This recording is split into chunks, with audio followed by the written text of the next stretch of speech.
Hello everyone and welcome back for another Age of the Ring cast. My name is Naodline and today I'm being greeted by a special guest. Do you want to introduce yourself? Okay, precious.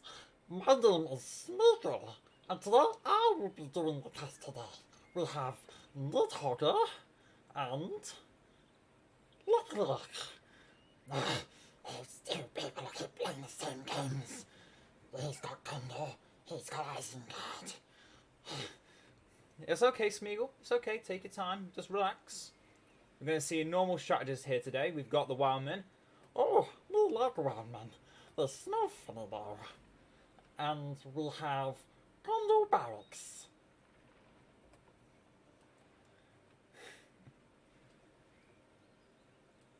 Other than that, looks like we're going for exactly the same strategy as we normally see.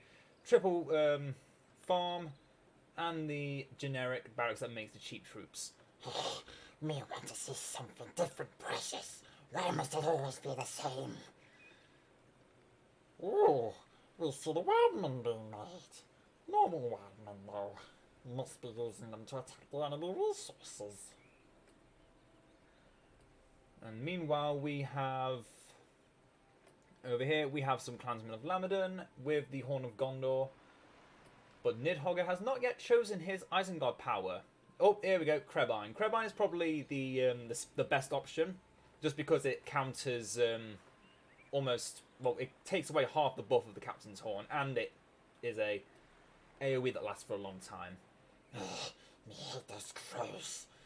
It's like jumping like tiny wolves on wings. It's not fair. Why can they fly and Smeagol can't fly? Oh, shut up! Enjoy the time together. As we see an archery range coming here. Oh, seeing early archers. I wonder how that'll work, precious. It can't be any good. See some more wildmen over there. And another furnace. And meanwhile, Nidhoggr is doing his normal strategy of just throwing his Wildmen into the backline. And the thing I like about the normal Wildmen is the fact they can get torches, which are basically just forged blades, but actually even better than forged blades because they're cheaper, and you don't need to buy the upgrade for them. But they're so weak and pathetic. Look at them. They can't do anything. Even on whole gold stands, they take only 2 shots to die. Oh, so weak. Now, Gollum, they're not that bad actually. I'd say the Wildmen are probably some of the strongest early tier units in the game. Cheaper than Lamadon Clansmen, and deal some big damage. Oh, Nidhoggr doing my strategy of you see the farm about to get destroyed? Get that economy while you can, because it won't last. Now, even on aggro stance, it takes 3 strikes to kill a Wildman with a Lamadon Clansman, and that's on them on aggressive stance as well. Oh, yeah, these guys are good. Don't disrespect the Wildman; they are really good. I mean, it takes like 5 shots for them to kill a Clansman, but they're slightly faster than them as well. Oh, we see them doing that everywhere. They're everywhere. What are they gonna do, precious? Nasty crows. Oh, wargs and orcs. What's they gonna do, wargs and orcs? Oh, there goes another furnace. He's demolishing them before they get destroyed to prevent LeckLerck from getting all the power points he can get from them. And also, it gets him a little bit more resource. Unfortunately, unlike in BFME 1, once you start losing the health of a building, it actually takes away from the resources you'll gain. Which is, as you probably know, pretty bad. But to be fair, BFME 1 days, that was pretty overpowered. Oh, the warg riders. They've already taken out the clansmen. Where'd they go? In their bellies. See another farm, but no marketplace for Gondor yet. I imagine LeckLerck is preparing to build a marketplace. Just doesn't have the just focusing on his clan. He's going all clansmen and archers. I imagine now he's seen the warg riders. Yep, he's going for something here, spearmen. Oh, pikemen good against cavalry, but they're a little bit too slow to catch up to them. Not if they're slow, they're not. And wargs are not exactly fast beasts. They prefer to munch on things they don't see bakes. Okay, oh, that was a nice movement of the wargs right there. Now those pikes are being sent around the building, but he's not going to try and turn them around because unfortunately once the wargs go into the clump, they're not charging cavalry. They are harassing cavalry, definitely. If you see any infantry, they're not going to last long. They're better just charging into archers that are not suspecting them, because otherwise they can't do too much. That's why when I saw Nidhoggr's strategy last time he was playing as Isengard, where he went for the Dunlending outpost to begin with, I thought that was actually quite genius, because those Dunish outriders are really strong. Oh, well, men of civilization. What madness is this process? You know what this is. Oh, women are everywhere. They're everywhere. Storing all the farms, Princess. How are they gonna get the cream? Nasty warriors. Kill them, Princess. Okay. Looks like LeckLerck is starting to build up his forces into a bit of a clump, which, in this current situation, works, because he hasn't got... Nidhoggr has not built many Warg Riders. Oh, I stand corrected, he's built another unit, but he hasn't got any more on the way. Oh, Gondor's building up in the centre, cleaning through some wildmen that are just sitting there in whole ground stance. That's the one problem with whole ground stance. If you leave them there, they're not going to attack anything if they don't know about it. Oh, some wildmen together. Throwing archers against them, which is probably the best thing you can do, while the wargs are focused down here. Now, those Lammen clansmen would normally be in a bit of trouble, but the spearmen should keep them safe from those wargs. And yet, once again, destroying the furnace, giving LeckLerck zero chance of building up his PowerPoint pool. Meanwhile, Nidhoggr has a 3 PowerPoint lead. What are these PowerPoints, Precious? I don't see it. It's in the bottom left corner of the screen. Why can't you see it? Oh, don't yell at me. Now. No need for any of that yelling in your heads, you two. Just focus on the game. While the Wild Riders are charging nicely through them, leaving the clansmen to their own devices. Whole ground stance swordsmen can hold off against some cavalry charges, like the wargs and most early tier cav, except for spiders, but spiders are nasty. Oh, you better not be making fun of the mistress. She'll eat you. She's not here, is she? No, she's not here. Oh, Pinnacle cavalry coming out for LeckLerck. That's going to be a nice counter to the Warg Riders. And honestly, are probably better than the Warg Riders. Because the only way they can get heavy armor is by Shaku, while they get heavy armor from level 3. He's building a lot of farms, but still... Oh, there we go. There's the marketplace. That's what we were waiting for. That's what we were waiting for. And already, look at those PowerPoints building up for Nidhoggr. Those wargs got a nasty charge. But neither of them are level 2, and he doesn't have the ability to make any upgrades yet. So he can't heal those units.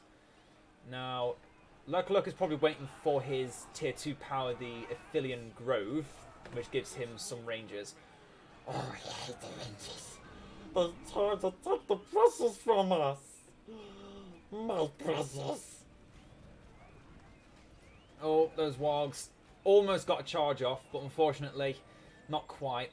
That's another weakness of cavalry, unfortunately. If you don't charge them into archers fast enough and the archers react, they can actually cut them down if they're not fully upgraded, or at least a higher tier cavalry. That's what I've learnt, which is why I don't cavalry spam anymore.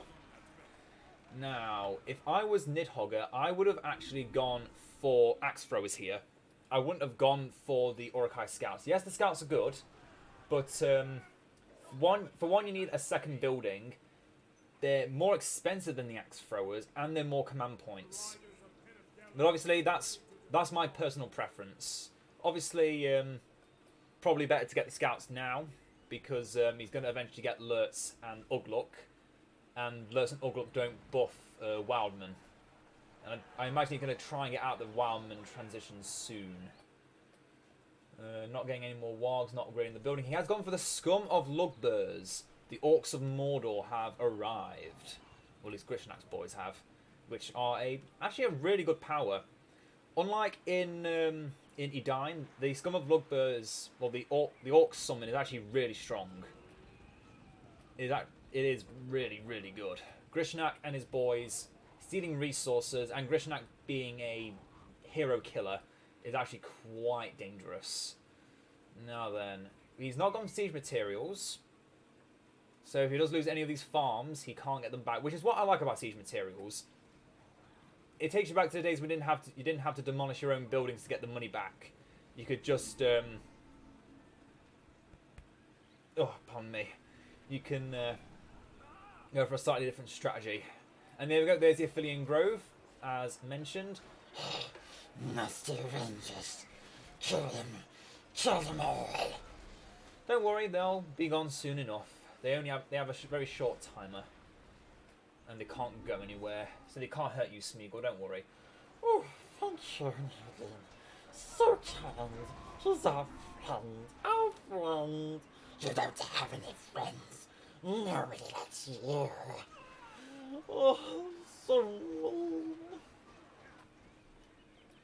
So mean.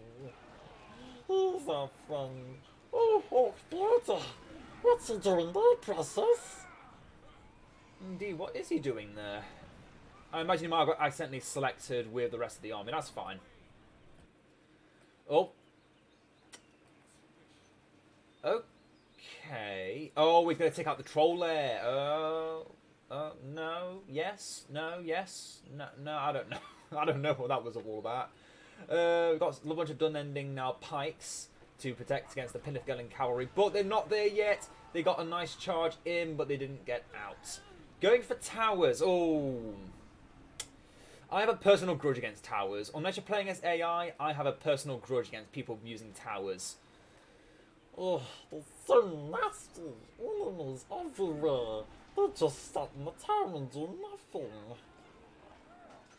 Indeed, Smeagol, indeed. We do not like towers. We do not. Oh, cavalry charge. Oh. Luckily, though, Uruk-hai scouts are tough in the charge. They're not going to go down. Now, where is Ugluk? I saw him giving his heel out. Can't take his grog. And yet that's why you go for... Oh, no, he's nearby infantry and heroes. So it actually works on... Oh, no, it's his headhunter ability that only works on Uruks. Yeah, temporary gain 100% damage, and Ugluk heals on attacks. And obviously the reinforcement summons Uruk-hai as well. They're nasty. They're basically sound like Axemen, but on a summon. But they're Uruk-hai, so they're slightly stronger than men. Oh, lumber mills being built everywhere. Oh, we got the tier 3 power. Can now be unlocked for Nidhoggr. And he went for Fuel the Fires. Okay, I was expecting him to go for the Dunning encampment. Oh, wait. That's the other side of the tree. My bad. He's gone down the left side of the tree, so Fuel the Fires is his left side power. Oh, look at all the trees burn. Yes, Precious. Burn them all. Okay, calm down there. I don't think the trees need that much hate. No, kill them all. Hate the trees. Nasty things. Okay, that's your preference, I guess. Oh, Faramir got pinned. That was Grishnak's ability, the Wicked Jab. Shortcut J. And then Orcish Tenacity. Grishnak is hard to kill. Range damage has a high chance of missing, and melee attacks have a chance of being negated. Yeah. If his power... If he had this ability in Edine, he'd probably be a bit broken. Because he could go toe-to-toe with almost any hero with that power. He is good, though, in Age of the Ring. Yep. Now, this is where I kind of have a problem with lumber mills, is that the labourers sometimes, if there's no trees in a certain location, and you have two lumber mills right next to each other, they can sometimes all go to one lumber mill instead of going to both. So you can actually lose out on some resources. But, you know, if you play your cards right, you can make it work. And Nidhoggr has clearly got more experience than I do. Oh, he's gone for the tier 2 Wildman encampment, hopefully to go for some Wildman. But no, he's gone straight into the elite Urukai crossbows. He's going all Wildman infantry and... oh, I say that, he's going for some Urukai and a Berserker. Ooh. Interesting. I don't normally see Berserkers come out against a faction that has really good archers. I'd say the best factions to use Berserkers against are Dol and Misty Mountains. Although, to be fair, Misty Mountains has a lot of knockbacks, so maybe not. But yeah, best factions to use Berserkers against would be Dol. They don't have many good archers. And oh, that arrow volley! Nidhoggr was perfectly on point with that. Beautiful positioning there. Ugluk, though, has gone a bit forward, but Boromir has not noticed him yet. That Looks like meat's back on the menu, boys. Oh, but the Oath of Aeol! I haven't been checking out LeckLerck's powers. The Oath of Aeol, we've seen this power being used several times now in the past, and it does catastrophic damage if allowed to do anything. Nidhoggr has, however, taken out Boromir as he threw out the Horn of Gondor, and now Faramir's in the front line as well, trying to avenge his brother. But I think Ugluk knows best when to retreat when he's still got full health and not getting chased down. Wildrider's now level 2. He has got the armory, so he has been giving his units the extra stuff. And something to learn about these guys right here. I didn't know this, but the Rohirrim warriors apparently have the best charge in the game. I'm not sure about that, but apparently they have the best lightweight charge in the game. So they can just cut through enemy infantry as if it's a knife through butter. It's beautiful. It's a beautiful thing to behold. But yeah, he has bought the banner carriers. He's almost got enough for some heavy armor, forge blades, and fire arrows from the armory once he reaches level 2. Another arrow volley. I didn't realise arrow volley came back that quickly for Faramir. Or has he gone for rangers? No, he has not yet gone for rangers. Oh, and a small thing to note about Faramir's hidden volley. Apparently, it switches him to a different weapon when he uses his hidden volley. So it actually does like 100 times more damage than it should, which I find is very tricksy. Oh, very tricksy indeed, precious. Just like the Bagginses. We do not talk about the Bagginses here, precious. Oh, Sharku just charged right into pikes and is getting shot down by rangers. Not a smart strategy. But, hey, if he puts him near the wargs, it'll be worth it because he does give all warg riders extra damage and armor and experience gain. And level 4, he gives them permanent health and armor, which is their heavy armor, by the way.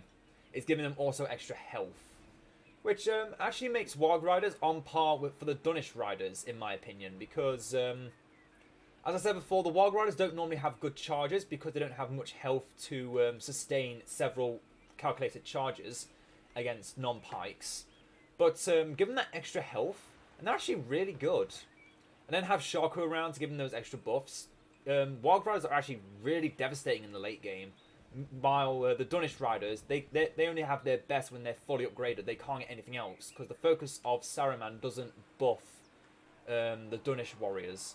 But here we go. We start to see the transition into full Urukai. He has purchased the heavy armor from the armory, so now he's going to start getting that for his units. And yeah, we can still go for Wildman because they do also get heavy armor. Now I imagine he's going to get burning forges before he goes for that. Oh, the Guardian of Athenians come out again. That's going to be a problem. But the Warg Riders coming in quickly to try and kill off a few of those rangers as they enter the forest. Oh, use this grog. Can't take his grog. Oh, the arrow volley again. This time, yeah, see that right there? Are those pikes heavy armored? No. If those guys were heavy armored with whole ground stance, currently they would still die. But in future versions, that would be changed so that they don't take that much damage. Well, as much damage. They will still probably die because Faramir's hidden volley is now stronger. But yeah, Faramir was a threat back in the day. I think the cooldown of hidden volley has been increased since this video was well, since this replay was brought in, what was made even, but still only going for clansman units. Oh, he's investing now into Athenian Rangers. That's the thing with Gondor. Their infantry, they don't get much better than the clansmen, really. I mean, I'm sorry, Anorian units, you're cool and all, but you're not really that much better than the clansman units, honestly, the fiefdom units. However, the Anorian Knights are a must if you want to go for cavalry with Gondor. In fact, speaking of, yep, he's just gone also upgraded stables so we can get the Anorian Knights. Definitely a must-have. And look, he's gone for towers as well.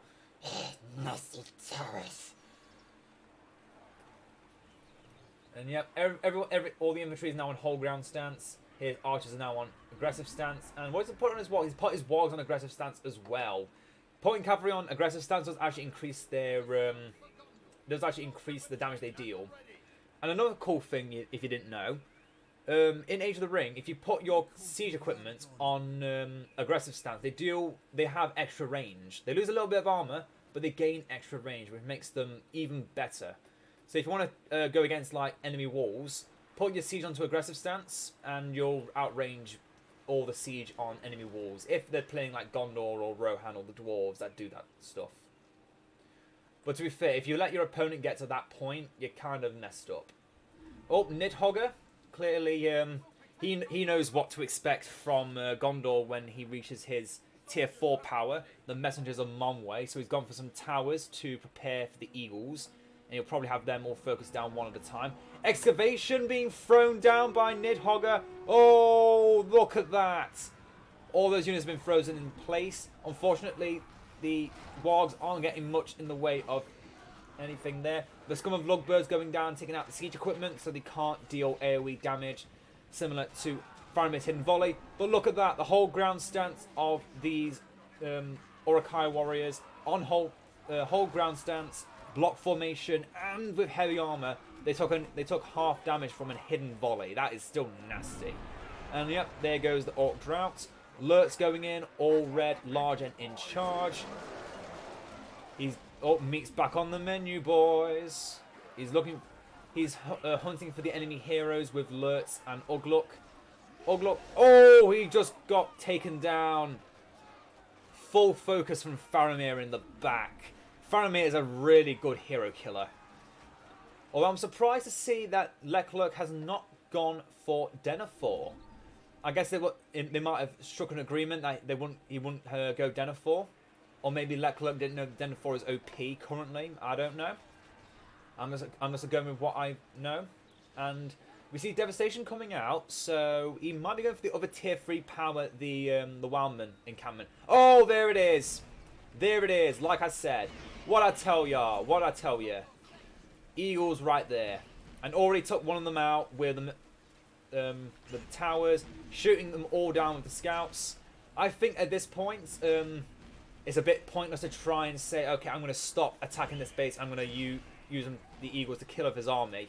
Because he's already so close to destroying the fortress, he might actually do it. There's only 3 factions in this game that can stop the Eagles from killing the base. And Isengard is not one of them. But look at that. Perfect counter. Perfectly countered. And he threw down the rain. The freezing rain. Currently known as the strongest weather ability in the game. Because it is an AoE negative effect. That just nullifies all enemy leaderships. I originally thought that this was just a meh power. Because it doesn't like heal like all the other weather abilities for the good factions. It doesn't give your units a buff. But the fact it negates all leadership. To me, that is overpowered. Because negating all leadership effects, not many things in this mod do that. Denethor can do it with his Palantir. But again, that's Denethor, he's just OP. Freezing Rain can do it. I don't think the Misty Mountains weather power can do that. I think they just decrease the speed of all units on the map. And give your units a bit of extra damage and armor. But other than that, there's not many other ways to basically nullify leaderships. Oh, there comes another arrow volley. Too slow though. He's going to lose those Uruk-hai that are unupgraded. That's a shame. All those Uruk-hai scouts. I actually wonder what this ability does, the Hunting Arrow. Orokai Scouts temporarily slow targets by 30%. Yeah, that power sucks. That sucks. I was originally thinking, could that ability be good so the Orokai Scouts are actually worth going for? And they might be in the top 10 Archer list? No. No. They're probably on the bottom of the list because of that ability. Like, really?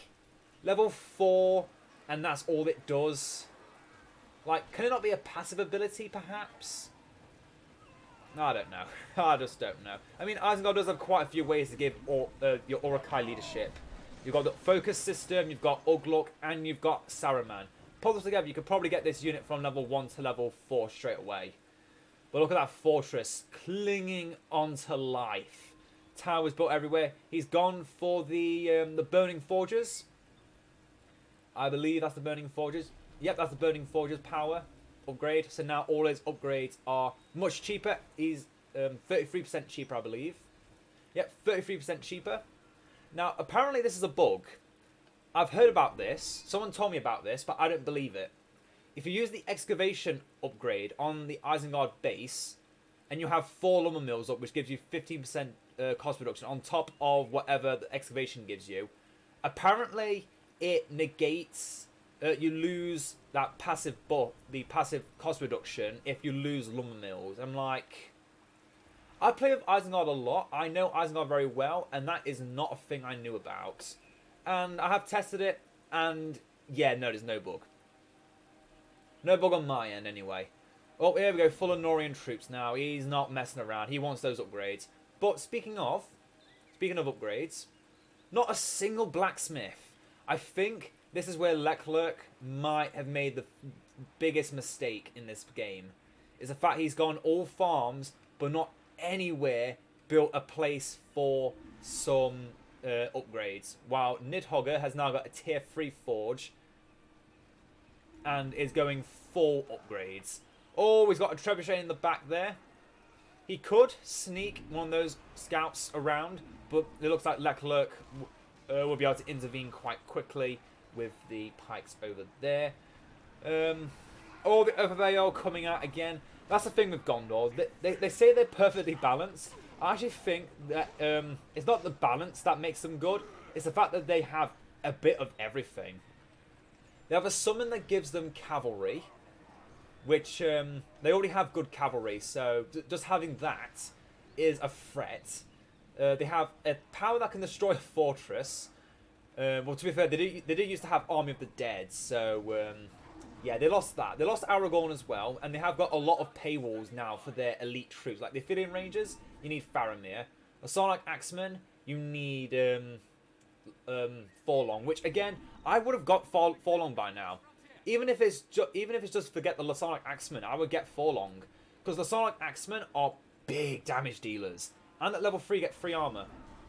Oh, LeckLerck going full in to hit the fortress with his siege equipment. Has he put them on an aggressive stance? He has not. If he put them on an aggressive stance, they'd be slightly better off. Although, look at that. He got 5,000. He just spent it all on Gandalf right there. He's getting G'd out. Nidhoggr is all out of resources as well, but he's about to lose his fortress if he's not careful. The Scum of Lugberz is almost off cooldown. If he can get that power, or just get those Wild Riders in through those Gondor units, he can actually stop this.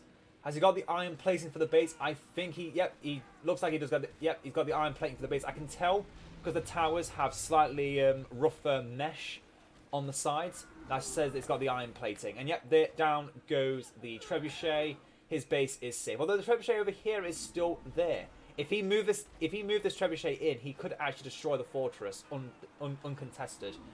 But oh, I just realised full Ugluk giving you 100% extra damage. Bloodlust for an extra 25%. Aggressive stance for another 25 for an extra 20%.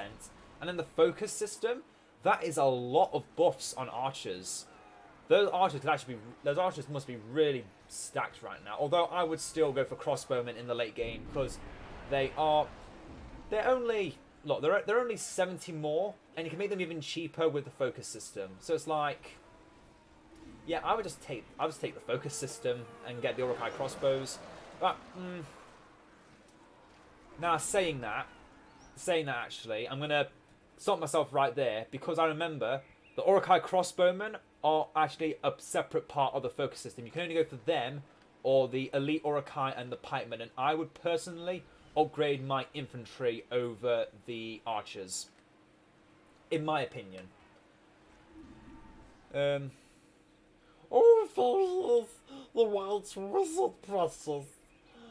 He's said to be kind to us. He told the master to be kind to us. He's not the master anymore. We're the master. But we don't have the precious.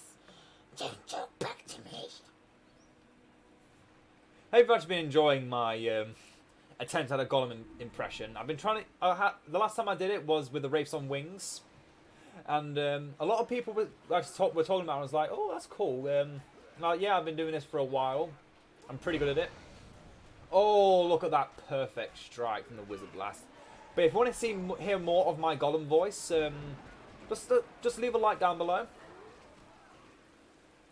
Just tell me how you feel about it, because I quite enjoy doing Gollum. Not all the time, because it does actually put a big strain on my throat. It hurts a lot. But yeah, if you want to hear it every now and again. To be fair, I wasn't expecting this replay to be so damn long. I was expecting this to be a normal Nidhoggr and LeckLerck game that was just like 15 minutes. But nope, this game has gone on for a while. Whew, I'm loving it actually. It's good to have some mix in the replays. I thought this was going to be another quick game. It's all going to be, oh yeah, this open and shut. Nidhoggr is going to win by default. But no, LeckLerck has put up a really good fight. And has almost taken out Nidhoggr several times now. He's got the flaming shots on his towers now. So if the Eagles come back, they are probably not going to succeed. Although saying that, look how close they are to coming back. And look how little the fortress has healed. I think with just the messengers of Monway alone, Nidhoggr is going to lose this game. If LeckLerck keeps up the pressure the way he is, look how much of the map he's been able to take. Nidhoggr has been stuck in his base. This is unlike our good old Nidhoggr. But to be fair, LeckLerck deserves this win. If he wins this, I'd say he deserves it. So, he's almost got enough for a second tier 4 power, but he did go for the Oath of AO, so he needs to go for either Western Winds or the...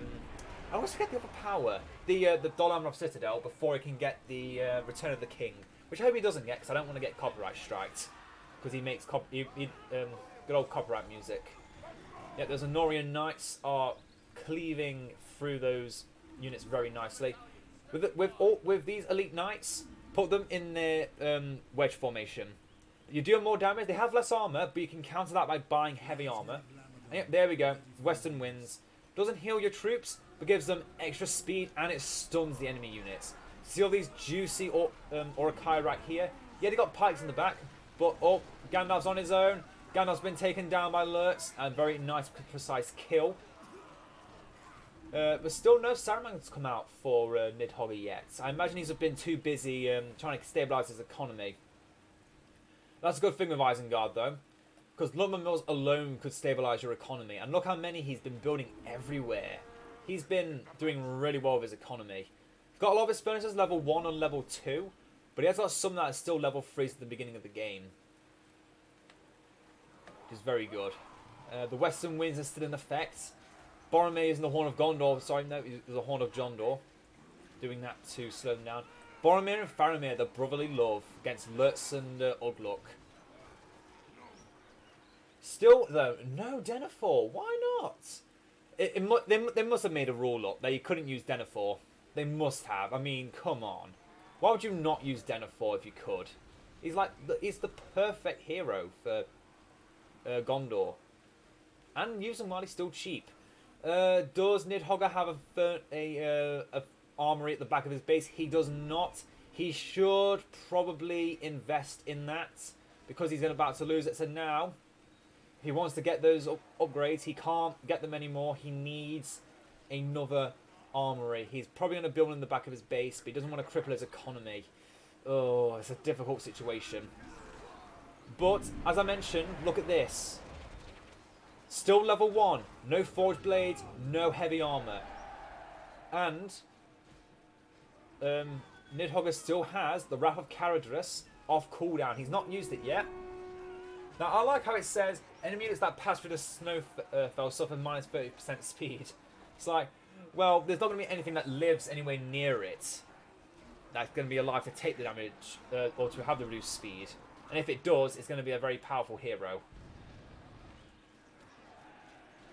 Although I do like how it says only enemy units. Like, your units can just traverse through the snow as if it's nothing. But yeah, even without the upgrades, the power of the Ithilien Rangers is not to be trifled with. Faramir and the Ithilien Rangers are just brutalizing the back line and the front line, well, the front line of Nidhoggr, forcing him back into the center of his base. He has built the armory again, as I expected, but look at that, a trebuchet sneaking through. Sneaky, sneaky, Tracy. Oh no! The noise! It's so loud! Make it stop, Resin! Make it stop! Make it stop! Okay, stopped. Oh, but there was a Wrath of Caradhras right on top of Aragorn. Oh my god, I hate I missed that, but you know what? It was worth it because I didn't want to get copyright strikes. Then I shall die as one of them. I think you shall die as one of them. Yeah. Lurt's still better at killing than Aragorn, but only when he's got Carnage activated. Otherwise, Aragorn would win. But yep, down goes Lurtz again to our resident sleepers, the Ithilien Rangers, and Nidhoggr eventually gave up. You know what? Well done to LeckLerck. You did really well in that game. You deserve that win. From all the games I've cast of you between you and Nidhoggr, you deserve that win, man. You deserve it. Hope you've all enjoyed, And I hope you'll watch some more. Please watch more. Don't try and make them watch more, Precious. They'll watch more if they want to watch more. Okay, I'm done. See you next time, guys. Bye.